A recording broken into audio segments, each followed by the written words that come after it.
Hey mamas, my name's Kayla. About 12 weeks ago, I was home with my 2-month-old and my 2-year-old, and I did not want to go back to work. I wanted to stay home, but we needed the financial income of both of us being working.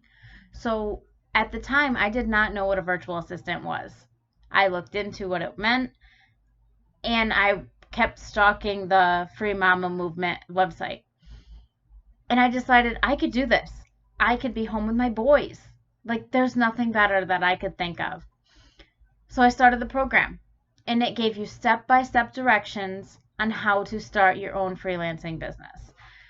From what do you want your business name to be, all the way to who do you want to help? Who would benefit the most from your services that you have to offer?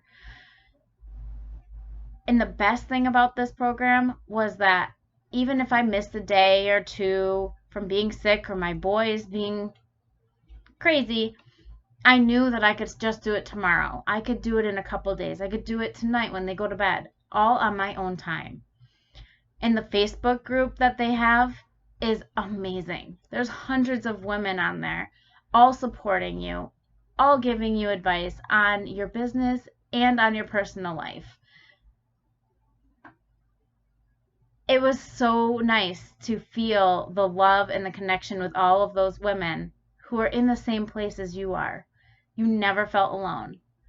So I just want to say a huge thank you to all those mamas on the Facebook page, and an even bigger thank you to Lauren herself for putting this program together, because it really has changed my life. I'm on my way to being home with my boys, and I really can't be happier. Thank you.